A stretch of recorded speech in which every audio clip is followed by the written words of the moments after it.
Hello students, my name is Devojit Shah and welcome to my YouTube channel Laws of Physics। तो अभी हर एक school में class 12 का pre board का exam चल रहा है या ऑलमोस्ट कंप्लीट हो चुका है, लेकिन ये वीडियो मैं उन सभी स्टूडेंट के लिए बना रहा हूं जिनका फिजिक्स का प्री बोर्ड अच्छा नहीं हुआ है। सर हम लोग इतने कम समय में कैसे इतना डेरिवेशन प्रैक्टिस कर सकते हैं, कैसे फिजिक्स का इतना सारा फॉर्मूला मेमोराइज कर सकते हैं, कैसे हम लोग इतना सारा चैप्टर का हर एक टॉपिक का न्यूमेरिकल्स प्रैक्टिस कर सकते हैं इतने कम समय में, कैसे हम लोग फिजिक्स में एक अच्छा मार्क्स स्कोर कर सकते हैं, वही सब इंफॉर्मेशन इस वीडियो में मैं आप लोगों के साथ शेयर करने जा रहा हूं। फालतू का एक भी चीज नहीं डिस्कस करूंगा ताकि आप लोगों का टाइम वेस्ट हो। तो चलिए स्टार्ट करते हैं। पहला जो पॉइंट है, जो चैप्टर या जो टॉपिक तुमने अभी तक छोड़ के रखा है, पहले उस चैप्टर या उस टॉपिक को कंप्लीट करो, क्योंकि फाइनल एग्जाम में तुम्हें हर एक चैप्टर हर एक टॉपिक पढ़ के जाना है अगर तुम फिजिक्स में एक अच्छा स्कोर करने के बारे में सोच रहे हो। और अगर तुम ये सोच रहे हो कि फिजिक्स में मुझे सिर्फ पास करना है, तो मैं हाथ जोड़ करके तुमसे कहता हूं ये वीडियो तुम्हारे लिए नहीं है, तुम कोई दूसरा वीडियो देख सकते हो। तो खुद को एक डेडलाइन दो और उस डेडलाइन में ही जो चैप्टर या जो टॉपिक तुमने छोड़ के रखा है, सोचोगे ये सर हम लोग बाद में पढ़ेंगे, पहले उसको कंप्लीट करो। नंबर 2, दिन में जितना हो सके पढ़ाई करो। अभी सोशल मीडिया से दूर रहो। सोशल मीडिया से तुम्हें कुछ नहीं मिलेगा सिर्फ डिस्ट्रैक्शन के अलावा। दिन में 10 से 12 घंटा पढ़ाई करो और 2.5 से 3 घंटा फिजिक्स में दो। बाकी कुछ यूट्यूबर बोलेंगे दिन में 4 घंटा पढ़ाई करो, बोर्ड्स में तुम्हें अच्छा मार्क्स मिल जाएगा, आधा घंटा डेली दो फिजिक्स को, फिजिक्स में तुम अच्छा मार्क्स स्कोर कर सकते हो। अरे घंटा मिलेगा तुम्हें अच्छा मार्क्स। अगर तुम फिजिक्स को प्रॉपर टाइम नहीं दे रहे हो, प्रॉपर प्रैक्टिस नहीं कर रहे हो, तो तुम कैसे सोच रहे हो कि मेरा फिजिक्स के एग्जाम में 65 प्लस मार्क्स आ सकता है या 70 में से 70 आ सकता है। Success demand sacrifice. तुम क्या सैक्रिफाइस कर रहे हो उसके ऊपर तुम्हारा रिजल्ट डिपेंड कर रहा है। अगर तुमने आज प्रैक्टिस नहीं किया फिजिक्स को, तो तुम अच्छा स्कोर करने के बारे में भूल जाओ कि तुम एक अच्छा स्कोर कर सकते हो, क्योंकि जितना ज्यादा तुम प्रैक्टिस करोगे उतना ज्यादा तुम्हें कॉन्फिडेंस मिलेगा और तुम पेपर को उतना अच्छे से टैकल कर सकते हो। पेपर जब तुम अटेंड करने जाओगे तो यही कॉन्फिडेंस होना चाहिए कि मैं कर सकता हूं, I can do it. Paper जो भी होगा वो मैं देख लूंगा। जैसे लड़के लोग कहते हैं ना, हाँ मिल तुझे तो बाहर देख लेंगे, वैसे ही फिजिक्स पेपर से पहले खुद को बोलना है कि जो भी पेपर होगा मैं उसको इजीली टैकल कर सकता हूं। ये प्रेशर नहीं लेके जाना है कि सर क्या होगा, मेरा फिजिक्स का एग्जाम खराब हो जाएगा। अगर तुमने ठीक तरीके से प्रॉपर तरीके से खुद को डेवलप किया है, फिजिक्स में टाइम दिया है, तो फिजिक्स एग्जाम को फोड़ सकते हो। ये मेरा तुम लोगों से प्रॉमिस है।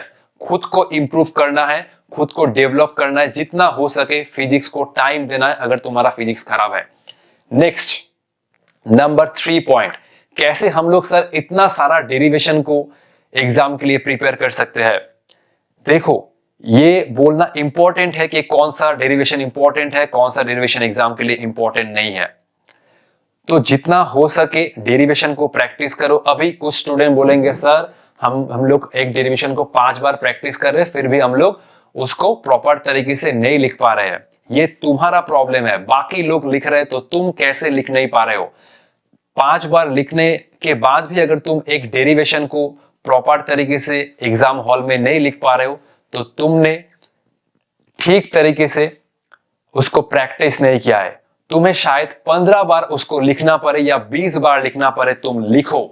एग्जाम में कॉमन डेरिवेशन आए, कोई भी एक डेरिवेशन तो सिलेबस से बाहर नहीं आएगा, डेरिवेशन सिलेबस के अंदर से ही आएगा।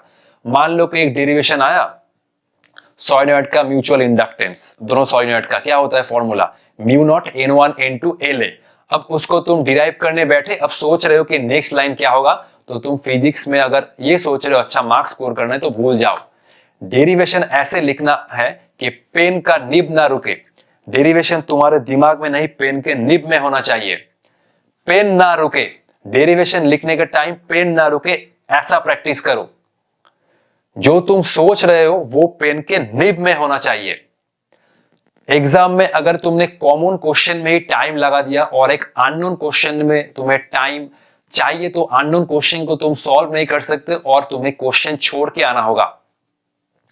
अननोन क्वेश्चन के लिए थोड़ा बहुत टाइम अगर चाहिए तो तुम कॉमन क्वेश्चन में टाइम वेस्ट नहीं कर सकते। डेरिवेशन में, कॉमन डेरिवेशन में अगर तुमने टाइम वेस्ट कर दिया तो फिजिक्स में तुम 70 में से 70 या 65 प्लस मार्क्स स्कोर नहीं कर सकते। ये तो तुम खुद भी जानते हो। तो जितना हो सके डेरिवेशन को ऐसे प्रैक्टिस करो। अगर उसके लिए एक डेरिवेशन को 20 बार लिखना चाहिए तो 20 बार लिखो। वो तुम्हारा प्रॉब्लम है, तुम्हें ही ठीक करना होगा। बाकी दुनिया को घंटा फर्क नहीं पड़ता कि तुम कितना बार लिख रहे हो और तुम्हारा क्या हाल है। तुम्हारा हाल तुम्हें ही ठीक करना होगा। नंबर 4, सर हम लोग कैसे इतना सारा फॉर्मूला को मेमोराइज कर सकते हैं? तो सिंपल, इसका मैं सॉल्यूशन देता हूं। इतना सारा चैप्टर का, हर एक टॉपिक का तुम फॉर्मूला एक नोटबुक में लिखो और लिखने के बाद तुम जैसे सुबह शाम को ब्रश करते हो, सुबह को उठने के बाद और रात को सोने से पहले, वैसे ही फिजिक्स का फॉर्मूला को तुम सुबह और रात को एक बार गो थ्रू करो और अगर जितना हो सके प्रैक्टिस करो, क्योंकि प्रैक्टिस से ही कॉन्फिडेंस इंक्रीज होता है। मैं ये लाइन बार बार रिपीट कर रहा हूं। और अगर तुमने सुबह शाम को कंटिन्यूअसली देख रहे हो तो उससे भी क्या होता है, फॉर्मूला का इमेज तुम्हारे ब्रेन में छप जाता है।